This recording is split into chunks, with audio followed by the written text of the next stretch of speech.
Hello, this is Dr. Hollisa Alewine, and welcome to a new series called 50,000 Degrees and Cloudy, A Better Resurrection. And we'll be teaching from our workbook, which is, again, the same title, 50,000 Degrees and Cloudy, A Better Resurrection.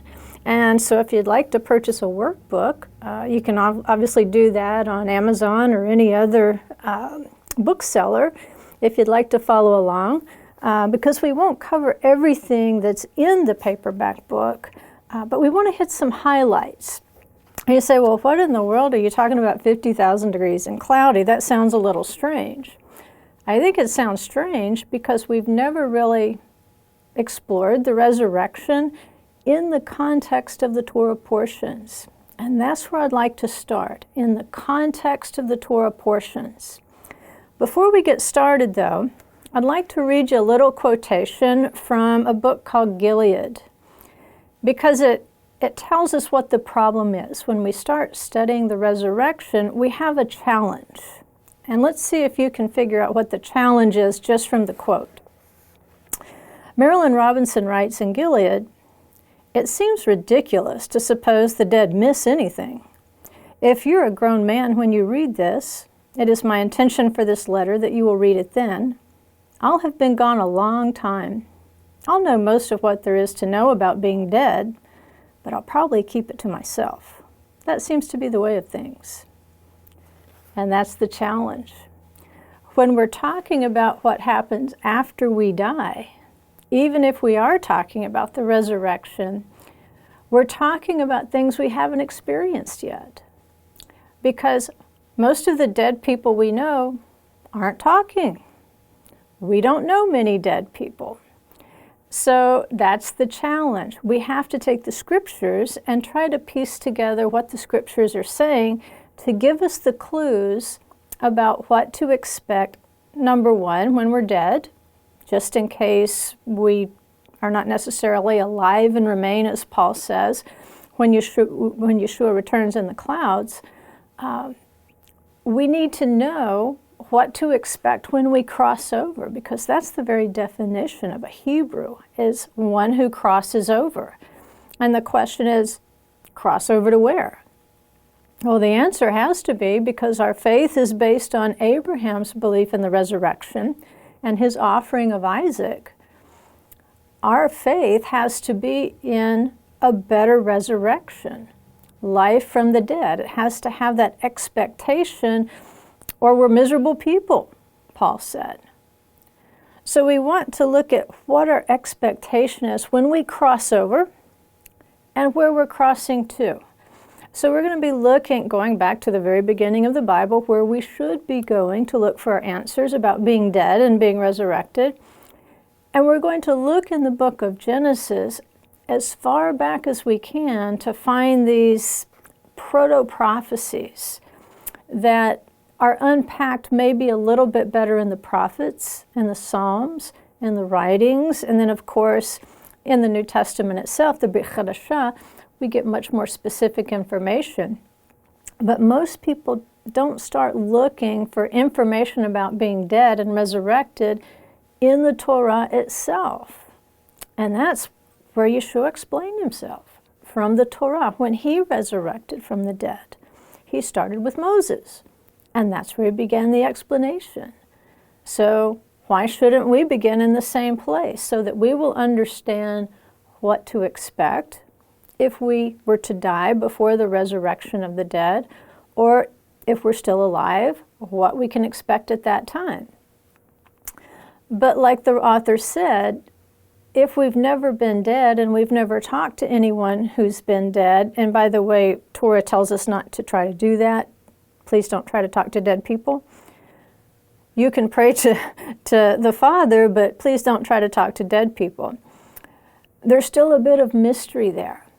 But the fact is, he has embedded so many clues within the Torah portion.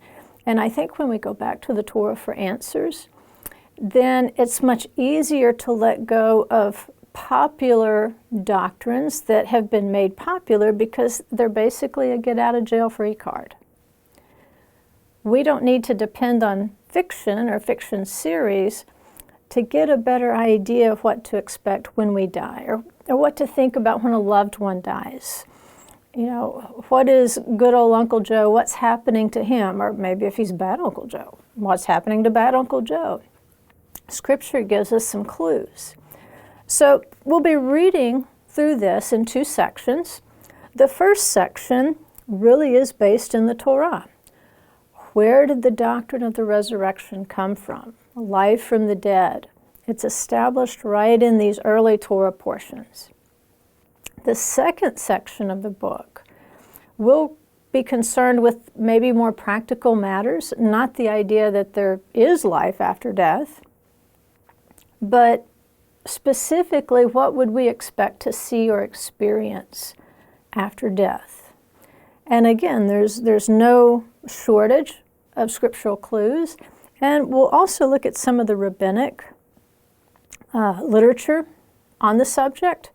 Because if Yeshua and the apostles were Jewish, and we can specifically see that they're using very Jewish language to refer to the resurrection of the dead, then it's really going to pay off, I believe, if we go back to what their expectation of resurrection was, instead of maybe turning to a fiction series to get a better idea of what to expect at the end of days. So, we're going to look just briefly here at the table of contents, so you'll know what's coming. And like I said, we won't cover everything that's in the book. But I do intend to hit maybe the more difficult points in the video and leave the rest of it for self-study. But we're going to be looking at something called context. And these, it's one of the big rules of hermeneutics. When you're going to study Scripture, you can't cherry pick things out and build a doctrine around it. So the first chapter, Words in the Hood, we're going to look at words that keep appearing in neighborhoods together. And when we see those particular words like ascend, descend, cloud, glory, and so forth, we'll start to see that these words always seem to hang out together. So we can typically look at those neighborhoods, called context, and we can draw some conclusions based on those words in their contexts. Now, we won't go through the chapter on the Pharisees again. There's already a series out called Pharisee, Friend or Foe. So we won't need to go over that one more time. You can access that from HRN if you would like to see it. From Words in the Hood or context, we're going to go on to what is called rapture texts in Christianity, but we're maybe going to rethink this idea of the rapture. What exactly is Scripture saying about this particular topic? We're going to look at it in the Jewish tradition and see if they're reading the Scriptures a little bit differently than is commonly translated to us in the more traditional Christian doctrines. We'll do a chapter on what it means to go up, and then an understanding. If we're going up, we have to understand what it means to come down, because remember, ascend and descend are two of the words in the hood that are very important to understand as it concerns the resurrection. We're going to look again at the foundation. What is the whole idea of Yeshua's work on this earth? What did he come to do? Where are we going to cross back to? If we are Hebrews, people who cross over, we have to look at the garden and look at that as the place we want to cross back to. We're going to look at the cloud, because that's going to be the anchor of our resurrection doctrines in the Torah portions. If we don't understand the clouds, then we're not likely to understand the resurrection, because that's truly a word. When you see that word, you need to start thinking about resurrection and the dead in that context. We'll also look at what sorts of clothes might be involved in the resurrection. When Scripture says something like robes or garments, what exactly is it talking about? Just like physical clothes? Or is there another type of garment we should be concerned with? We'll do a chapter on seeing Yeshua in the cloud in the Exodus. Again, our foundational scriptures are in the Torah. We want to go back to the foundational word to understand Yeshua in the cloud there before we try to understand Yeshua in the cloud maybe in the book of Acts or in one of the Gospels or in the epistle to the Thessalonians. We want that first context. We're going to look at where I'm getting this idea of 50,000 degrees and cloudy. There's some special qualities, we would say, of spiritual environment that affects the physical environment. And it goes all the way back to the giving of the Torah at Mount Sinai.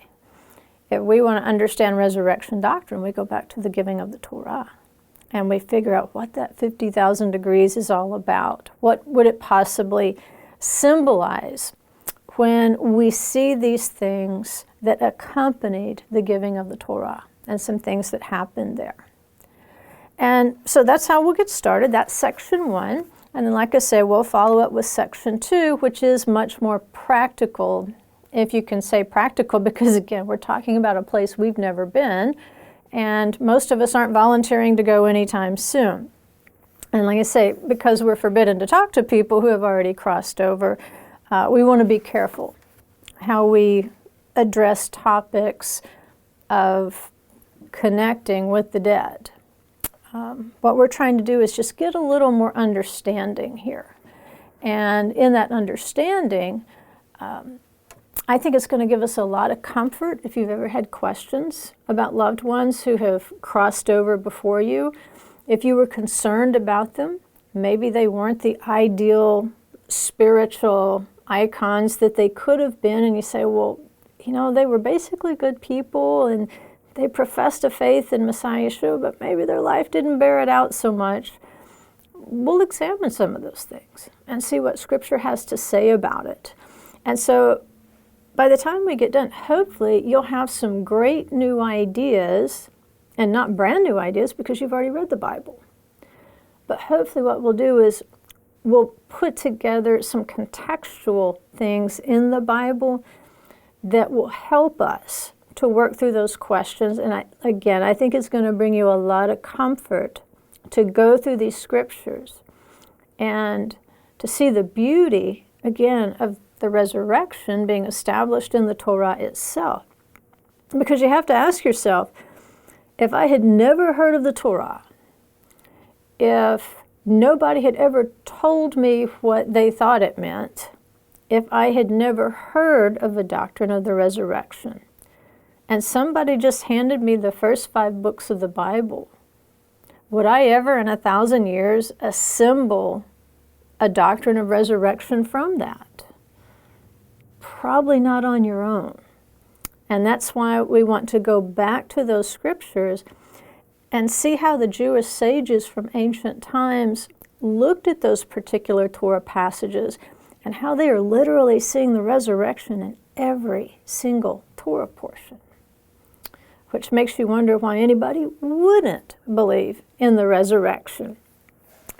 Maybe they are waiting for somebody to come back from the dead, but like Yeshua said, if they won't listen to Moses and the prophets, then they won't even listen to someone who resurrects from the dead. So we don't want to be that arrogant. We want to have those humble hearts, like Yeshua is talking about. Go back to Moses and the prophets, see what they're teaching us about resurrection. Because if we can believe that, then we can certainly believe anything else that Yeshua might teach us about the resurrection, especially as the Brit Chadashah, the New Testament, unfolds. So it's a challenge. It's a real challenge when you want to write a book or you want to teach on the resurrection, because there's all kinds of different ideas out there. And most people are conditioned to using a word called the rapture. That's actually 2 words, but. And the rapture, the problem with the rapture doctrine is it's been overtaken by fiction. And that's the problem with fiction, it's not true. So interweaving passages of Scripture into a story that is fiction, not true, people who don't necessarily like the hard work that study is, they might substitute reading a fiction book or a very sensational book from the Christian bookshelves that make them feel good, like I'm going to be raptured and I don't have to deal with the tribulation. Something like that makes you feel better, so you're more inclined to stay on that side of the field. But I think Yeshua is on the other side of the field, which is his word, the pure word. And he's calling us over to that side of the field saying, hey, wait a minute, look. It's established in the Torah and the prophets, but you're going to have to study a little bit to find it.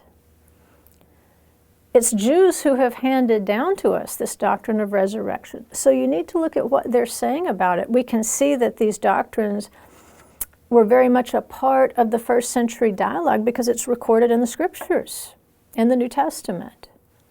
So we have to be willing maybe not to take that shortcut. And so let's not take that shortcut. And here's the challenge. I pulled up on Amazon. I just typed in rapture because I know that's the most popular search term for looking for information about the resurrection. I just typed it in there. Would you like to guess how many items it came up with? How many books on the rapture? 6,000. Now, how am I going to compete with 6,000 books? And, just, in a waterfall, if you've got a cup full of information, how do you expect people to notice you standing there holding that cup full of information? And it might be a little more accurate than the other stuff that's out there, but you're just going to get drowned out, basically. So I said, okay, I have to approach this a little bit differently from 6,000 other writers and teachers. Let's start at the beginning. Instead of beginning either with Matthew or with one of the epistles that contains a proof text, what if we started back at the very beginning? That's the only way you can compete with 6,000 hits on the rapture. And I think that's the only way we can change the language from rapture back to the resurrection. Because that's the language that Yeshua and the apostles used. The resurrection of the dead. You don't see the word rapture used. But time after time after time, you do see the resurrection. And there is a whole context of life from the dead. Beginning, obviously, in Genesis 1:1. So we're going to stay out of the controversial territory of 6,000 other books, and we're just basically going to start with a Torah study in section 1. And what we're going to do is we're going to consult the people who have the best understanding of the Hebrew Scriptures. And obviously that's the Jews. They've been studying the Hebrew Scriptures for thousands of years, so they know the nuances of particular words much better than what we might pick up in English or any other translation that's taking it out of the original language.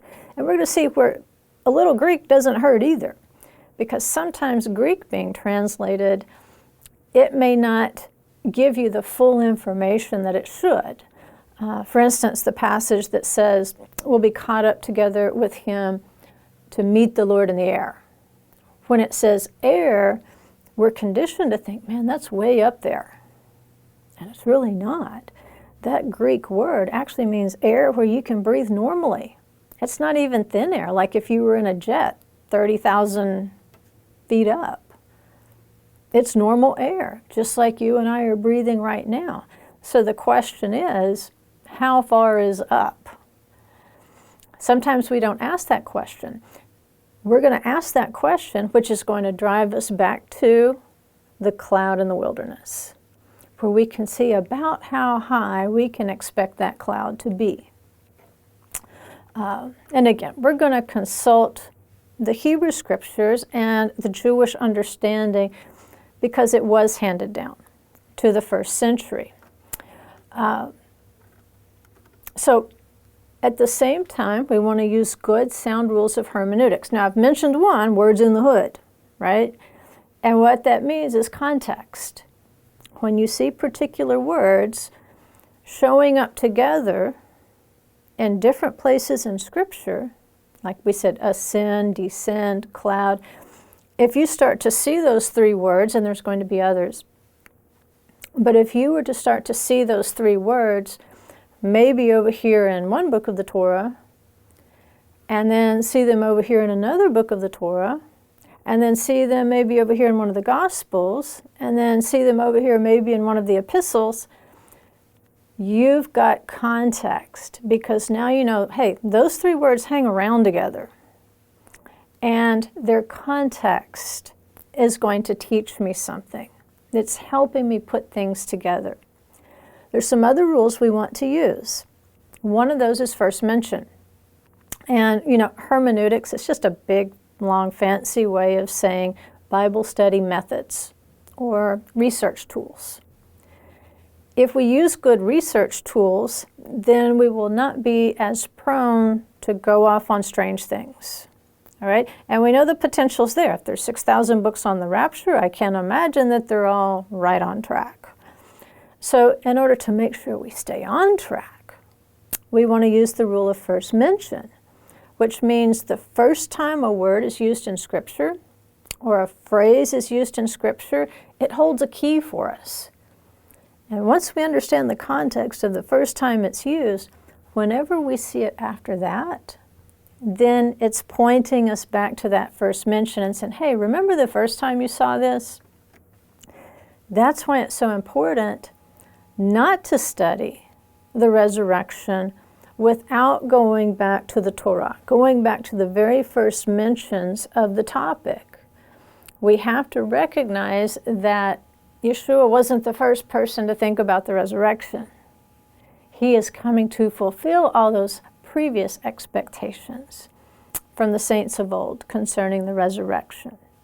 So, first mention, it gives you a little seed to work with. There's another tool we want to use called progressive mention. And this is where a lot of people bog down. It requires study. It's not the easy thing. It's like in school when you had to memorize Shakespeare. There wasn't an easy way to memorize Shakespeare. It was going to be painful no matter what you tried, right? Even if you tried to make a song out of it, it still wasn't going to be fun. Progressive mention is that Bible study technique that requires you to pull up every time that word or phrase was used in Scripture. So it can be tedious. We're going to help you out with that process because we have assembled these words for you in their context. Now that doesn't mean every single use will be in the book itself, but I think the ones that are going to make the greatest impact in terms of helping us assemble this idea of what's going on the other side. And like she says, well, the dead pretty much keep the dead to themselves. And so by using progressive mention, we're going to assemble a bigger picture. And once we use that technique of looking at every use, let's say we're looking up the word cloud. Now, if you do that on your own, it might take you a few days, depending on how much free time you have. But once you study the word cloud from Genesis 1 all the way to the end of Revelation, I guarantee you'll have a new vision of what a cloud is and what its function is. And that's what we want to do too. Once we've got complete mention, again, that gives us full context. Because remember, context is everything. You should memorize that. You can use that, all right? That's one of the basic rules of hermeneutics. If you went to a college class to learn hermeneutics, overriding every other little rule, what would they tell you? Context is everything. In fact, all these other things we're studying are about context. How this verse fits into the bigger picture. And so the final one I want to look at, and there's many more, by the way, but the final one I want to look at, and this is why we need to look at the Jewish sources, and how they're interpreting some of these passages. Because like I say, we would never come up with it on our own. Historical context is one of the Bible study tools we can use, and that takes into account the history, the geography, the culture, and we know in terms of the Torah, or the Tanakh itself, the Hebrew Bible, it's very much a part of Jewish culture. So trying to rip those two things apart is impossible. Politics of the day, most people don't really know what's going on with Yeshua and the Pharisees and the Sadducees and the Essenes and the Zealots because they don't understand either the religion or the politics of the first century. Some people even think there was a Judaism of the first century. There was not. There were many Judaisms, if we want to call it an ism, but there were many interpretations of how you should live out Scripture.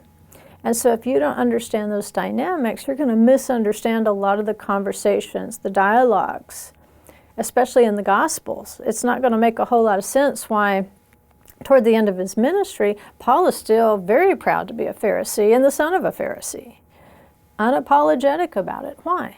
Because the Pharisees are associated with the resurrection doctrine. He follows up and he says, I'm here.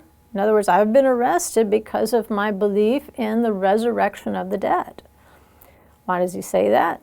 He knows it's going to stir up the Pharisees and they're going to be on his side. And if there's Sadducees there, then he's setting himself in opposition to them, like Yeshua did, because they didn't believe in a resurrection. Just knowing that dynamic alone can open up the Gospels to us. And why? Because it gives us context for so much of what is being said. There's also another idea, you may not find it in Christian hermeneutical textbooks, but there's a principle in Jewish hermeneutics called smichut, and it means the placement of something, where something is placed on the text. In other words, the real estate of a Torah scroll is precious. There's only so many words that are going to fit on a scroll, at least that you could still carry around, all right? That wouldn't be too heavy. So the words selected are important, and that's divine, and where they are placed is also important, again, relative to one another. Again, that gives you the words in the hood sort of concept. So it's just like in real estate, location, location, location. Sometimes where you find a word in its location, that context is telling you a lot about it. So it's that meaningful use of space or placement on this prime acreage of a scroll that really matters. And once we find that placement in that neighborhood, then we can check out all the other neighbors in the hood. We can see, are there concepts associated with this that I can look at and say, oh, okay, these might be ancillary to this concept, but they're forming a bigger picture for me because of where it's placed. Repetition, we're going to look at that when we get to the cloud.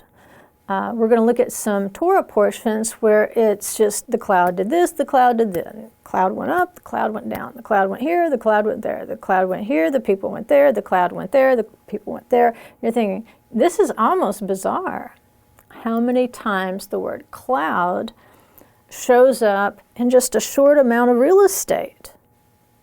And so because it's so particular and using it so many times in this little piece of real estate, then that's our clue that we need to pay attention. We might actually be reading a resurrection-specific text that we could take and apply it over here when, say, Paul writes about the resurrection or Yeshua talks about the resurrection. And that's what we want to do. We want to make sure that whatever we're studying, we're always considering the context, so that we don't get off on strange things. And If you're willing to go through this journey with me, then in the next program, we're going to get a little more specific and start using the menorah to help us understand some patterns of the resurrection.